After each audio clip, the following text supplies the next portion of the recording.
Hi, this is your host Swapnil Bhartiya and welcome to TFR Let's Talk. Today we have two guests from Qarik Group, Brian Squibb and Justin Hartung.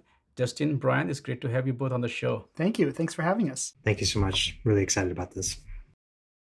Yeah, I've been looking forward to talking to folks from Qarik Group ever since you folks kind of acquired Stock and Wayne because they are one of the most promising companies in it goes beyond just cloud foundry. They are doing so much work. When you talk about cloud native space, you cannot just talk about one component. There are so many things to do. So there are so many things we want to talk to you today.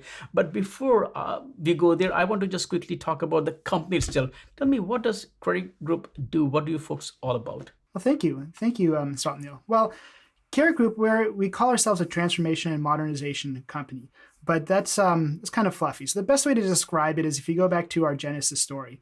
Brian and I had an incredible privilege of working together in the early days of Google Cloud, that helping build out the business and working with a lot of different customers that were coming over to the cloud.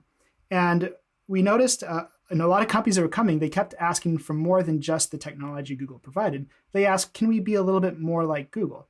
And well, I kind of kept thinking to myself, you probably don't want to be like Google because Google's a unique kind of company. But there are a lot of amazing aspects of Google that when applied to an industry or company can be very impactful.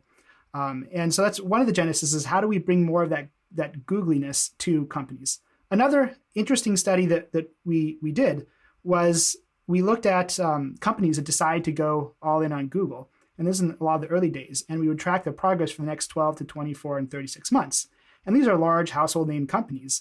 And what's interesting is we noticed that a lot of these companies would double or triple their market cap over the following 2 or 3 years compared to their peers in the same industries that were maybe increasing by 10 or 15%. And so it was a really stark difference between those that did and those that didn't. And we kind of concluded that it wasn't necessarily the Google technology that drove this, but it was really the desire to be an innovator and early and kind of accept something with rough edges and know that they're going to learn along the way. And we're going to partner and learn together. So we learn from each other.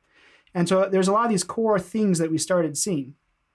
The last thing that I'll say is that we also heard in a lot of executive briefings, companies and executives say, can we come and leapfrog our competition? And the problem with that is you can't just grow up one day and be an expert at what you set out to be.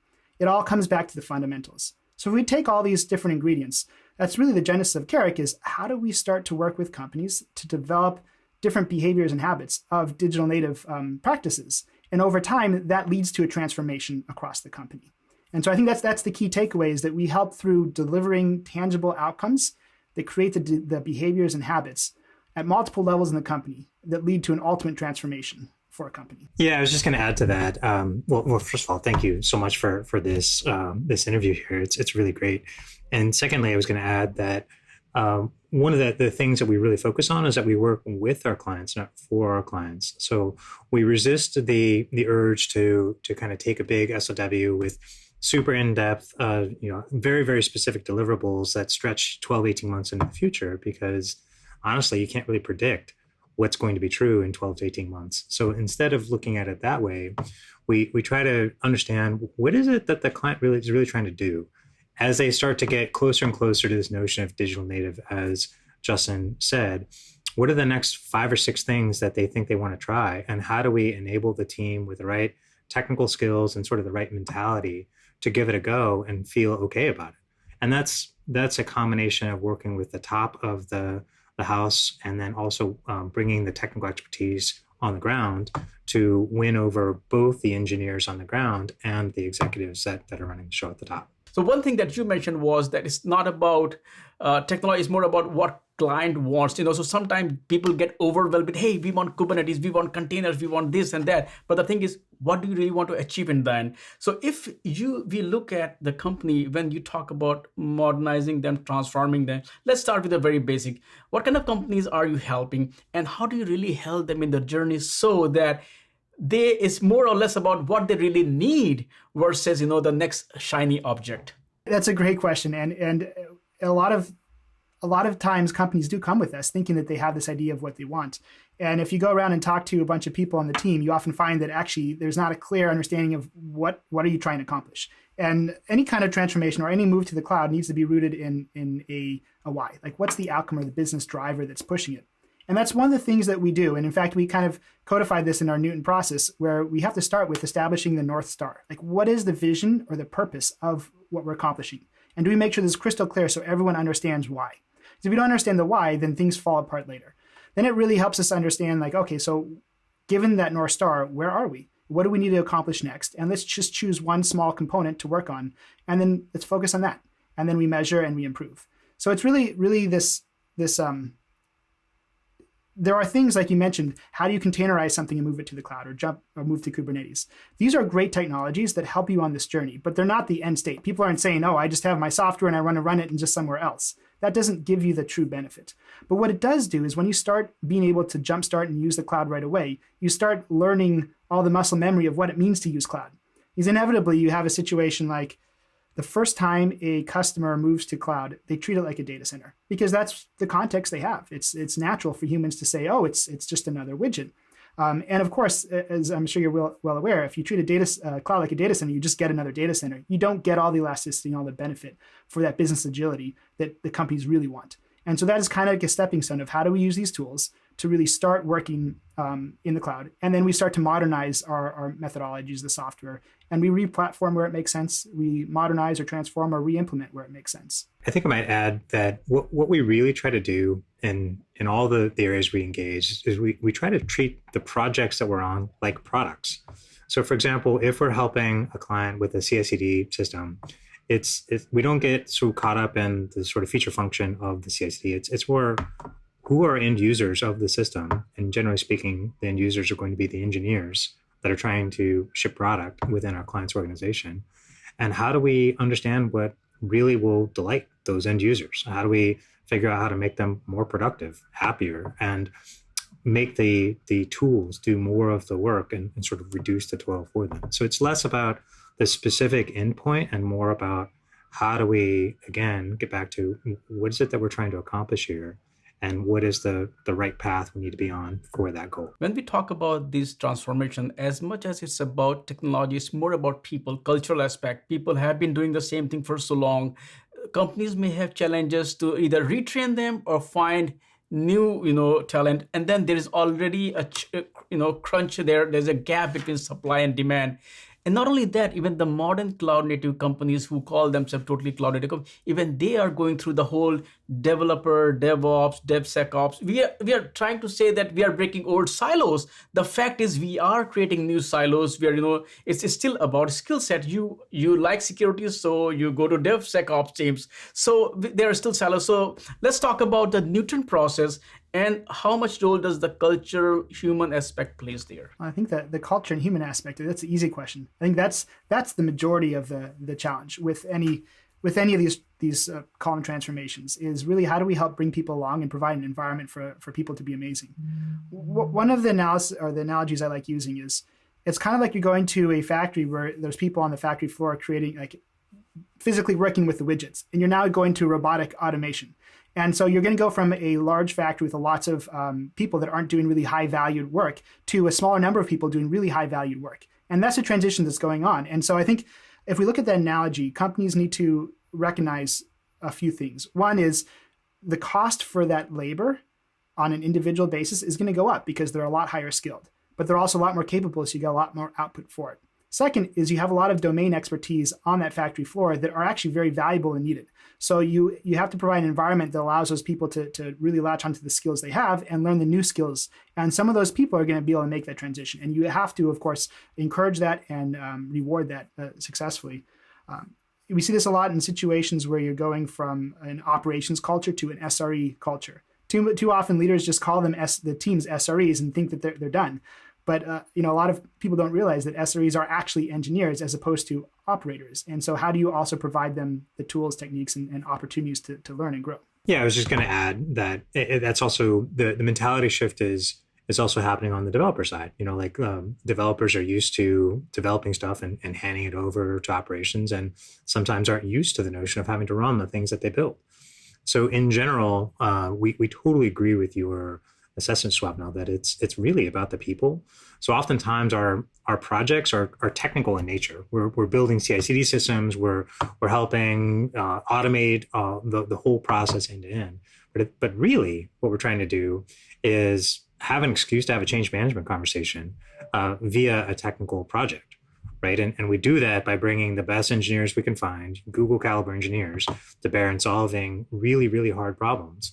But then we do it by embedding directly in with the teams and taking small steps where we say, like, actually, if we take this small incremental step towards SRE in the context of engineering, or on the other side, if we're embedding in with the operations team, helping them get a little bit closer to the development via interacting directly with them in the tooling that we're trying to produce. But you hit it directly on the head. It is really about people.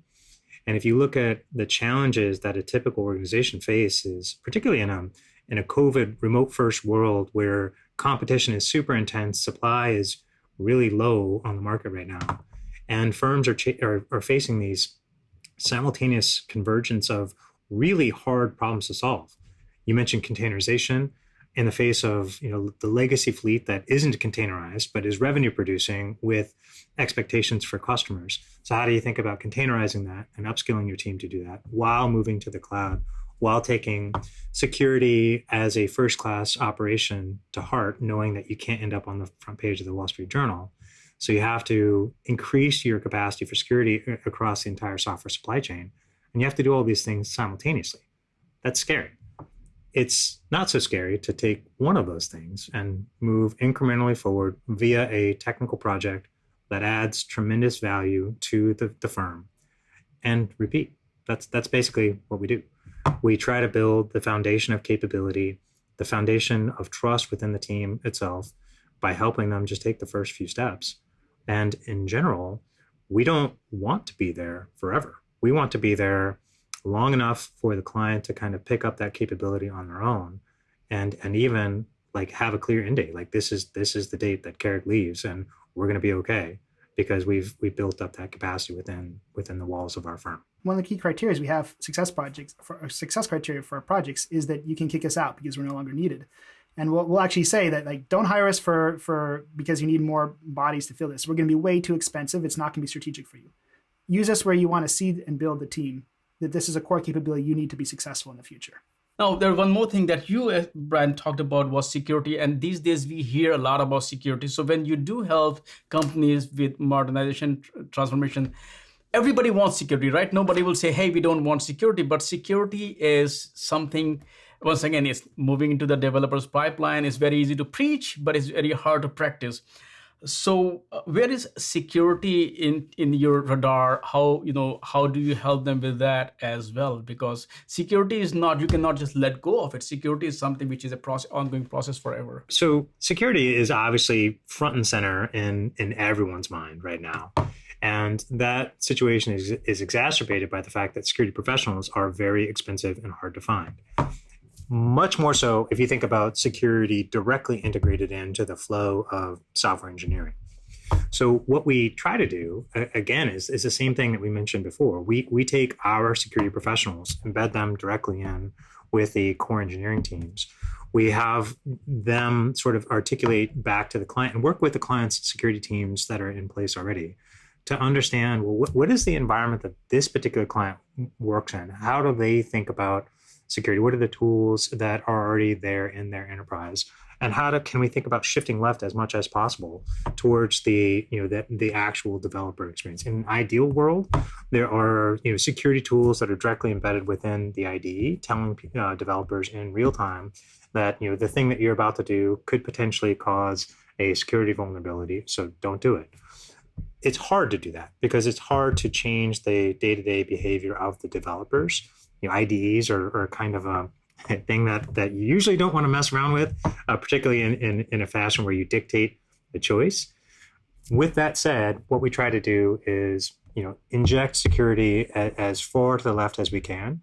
So we always insist on putting it into the software supply chain in the CI/CD system, both in the build and then obviously in the deploy.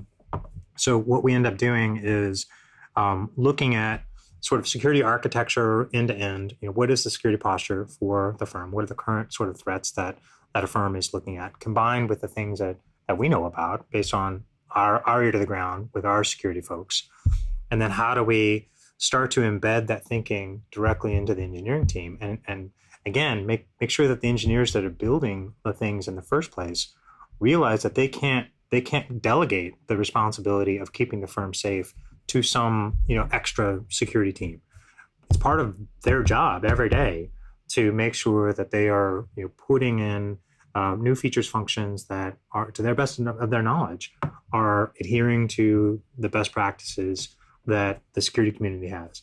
But we have to make that as easy as possible for the engineers to do. So every day we have to try to increase the overall level of automation that we're injecting into the system without causing too much pain and toil on the day-to-day engineering community. And it's hard to do that. And if you think about the context of a typical enterprise organization, there's a myriad of security tools that are in place.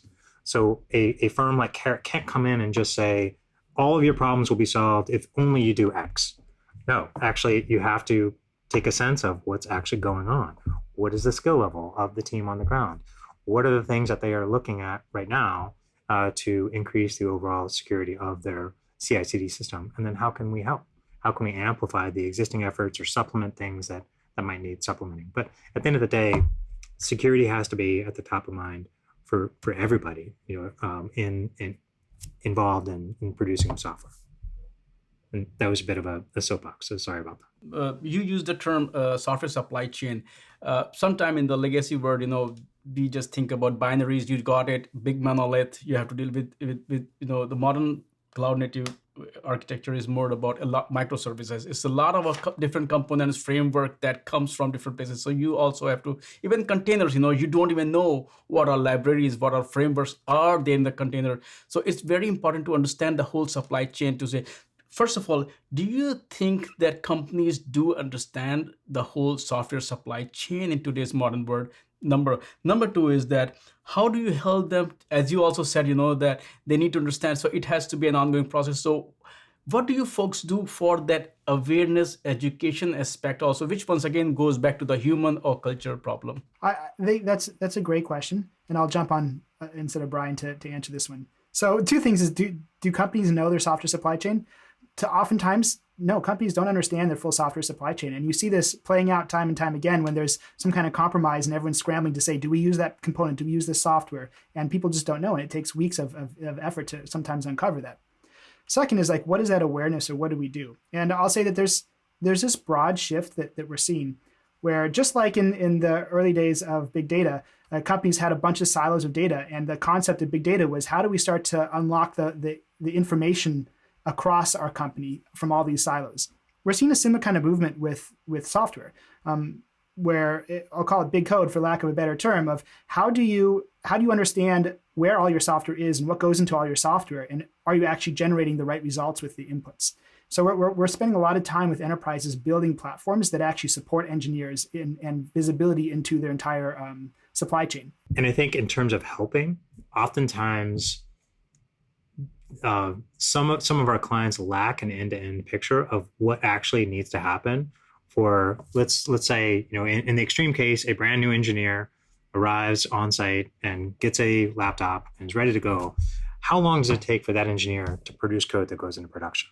And what are the steps that need to happen? And sometimes just writing down all the steps and all the things that a typical engineer has to do is eye-opening. Right. And this gets us back to the notion of focusing on the user. Our user is that engineer. How do we make that engineer's onboarding experience amazing and get them as productive as possible, as soon as possible, as secure as possible, using a sort of holistic notion of software supply chain? And yes, there's going to have to be some bespoke branches of that supply chain to handle the legacy things that aren't containerized yet, that have specific deployment targets. But in general, we should start to converge our notion of what does it take to get software into production and make it as automated, repeatable, secure as possible. Looking at what you just explained, how you help companies in modernizing and transforming, why did you folks acquire Stock and Win? Where does it fit in your story? Yeah, so as with everything else, it really begins with the people. So first of all, the people at Stark and Wayne are amazing, and you've spent some time with them, so you know what I'm saying. They have an amazing brand within the Cloud Foundry and sort of cloud native space. They've solved some really tough problems, in particular with the notion of migrating from PCF to other places. And we looked at that and said, oh, wow, okay, that is pretty interesting that there's these great people solving these similar problems to what we do. And then we looked at it again and saw the amazing market opportunity. If you think about all of the firms out there that are on PCF today and are trying to figure out what the next 5 years looks like, there's some portion of them that are going to look for non-PCF alternatives. So that could be OCF as an open source alternative, or there's some nascent work that's happening in the Google KF space. In general, they're looking for waypoints to give them optionality as they move their PCF estate to something else. And of course, as they move from PCF to something else, it fits right into the modernization transformation story that Qarik tells and is sort of our bread and butter. So we think of Stark and Wayne as an amazing entity on its own, and we have no intention of killing the brand. We think that the brand is really amazing. In fact, we plan on enhancing it. We think that the motions that they have in the market are successful and will be much more so with some injection of capital and maybe some new ideas.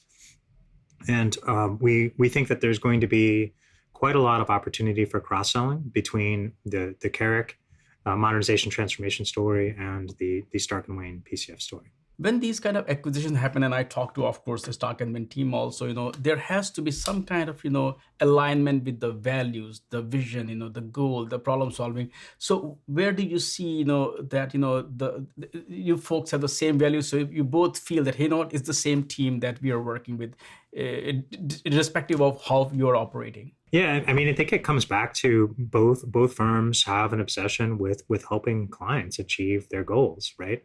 We both take a similar approach that we prefer strongly to work with our clients and leave our clients in a place where they can handle the task at hand on their own.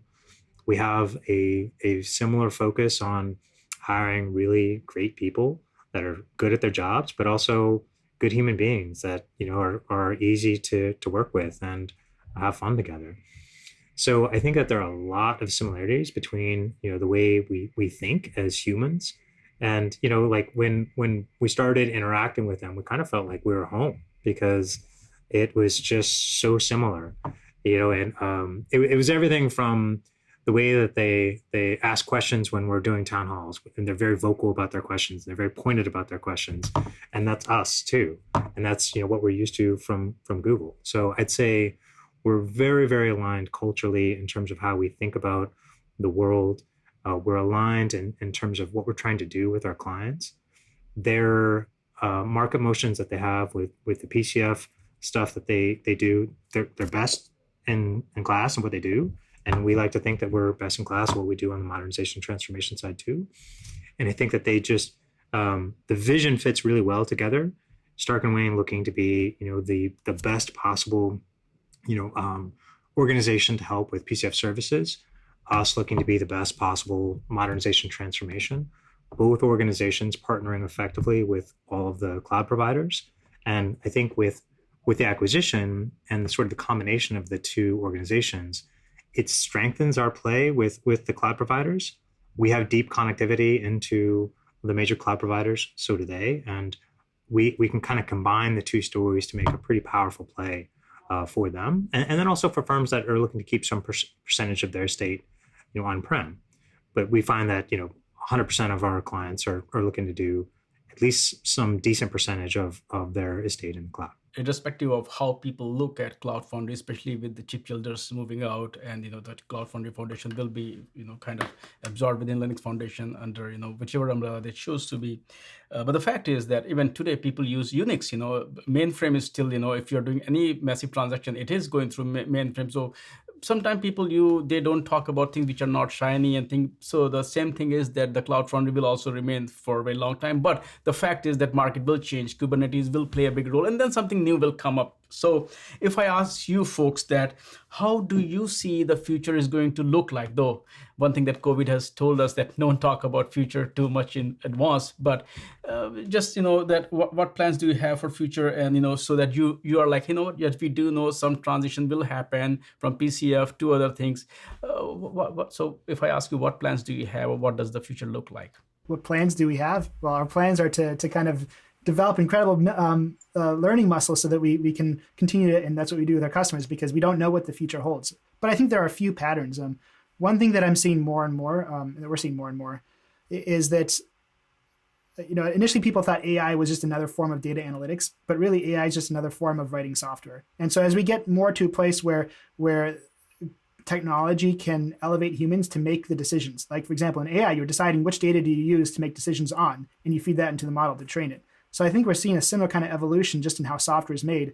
And also on the overall shift left is, how do we let technology handle things on the right, so to speak, the manual processes, the manual factory floor, so to speak, so that we can start to inform and help give insights to humans to make decisions on the left. Right now, that's more about observability and how things are working in production to make decisions. But what's next after that? And it's, how do we tie in the way software is running to the outputs of the business, and how do we then give insight so that leadership and executives can understand where do we invest next and how do we enable that, so that they can move faster. And we're going to see a whole slew of tools that are going to help in each of those segments, whether it be AI that's helping augment developers to like do automated paired programming, or if it's going to be even more thorough security and the signatures of how do you make sure that the code that's authored by a specific individual is the actual code that's then now running in production, and know everything that happened between it. There's a lot of tools that are coming up to make that even better and easier. I completely agree with all that. And I'll add that the notion of software supply chain, I think, is solidifying, or will start to solidify over the next few years. What does it actually mean to have a modern, robust, end-to-end software supply chain that is appropriate for an enterprise audience? I think PCF did a fantastic job of providing an abstraction for developers to really just kind of focus on code and not have to worry about the infrastructure, the scaling, the security, the compliance. And as we enter this next chapter, whatever that might be, I think that there's an opportunity in the market for folks to kind of define what that next phase is. And as folks move from PCF to other things, I think that there will be opportunities for lots of new product offerings in the software supply chain. I doubt any vendor is going to own the software supply chain end to end, because it's too fragmented, too complex. But I think that there's a lot of room for convergence on approach in the software supply chain. Because right now, if you go and poll 100 enterprise customers, you'll probably find 700 different ways of writing software. And it probably doesn't need to be that complex and that hard and that bespoke. So my guess is that over the next 5 years or so, we'll start to see some convergence on the craft of software engineering and how to do that effectively in a software supply chain in an enterprise context. I'll just echo like a comment I mentioned earlier about big code is like we're seeing a lot of this need where some of the companies we work with, they're decent sized companies. They have about 5,000 to 10,000 engineers, and a lot of them have millions and millions of lines of code, and we're helping a lot of them move to systems like monorepos, where like rather than having a bunch of different things that are in silos, how do we bring them together so that you have one unified view of your entire code space? And now when someone makes a change, you can easily track all the impacts that change will have throughout your organization. So this is again like how do we give more visibility, and then it just forces you to build all the tooling to automate things. Whereas when you have a bunch of like 10,000 different Git repos, you're forced to use policies to keep things consistent. And we all know that policies and humans enforcing policies break down quite a bit. So a lot of companies are starting to say, well, okay, let's find a way where we are almost forced to put the right tooling in so that our humans can be humans, rather than having to just rotely follow policies. Brian, Justin, thank you so much for taking time out today. And we actually talked about so many things, so many important topics that we need to discuss in cloud native world, because not every company is, a green horizontal or brownfield deployments. They have to move from traditional legacy IT world. So we need to talk about those use cases, and those are the majority ones. So thanks for sharing those insights, the challenges that are there, and how you folks are helping them not only with the technical solutions but also the people solution. And I would love to have you folks back on the show because there is so much more to discuss. So thanks for your time today. Well, Swapnil, thank you so much for having us. It's been a pleasure chatting with you. It has indeed. Thank you so much. Looking forward to future collaboration with you. Thank you so much.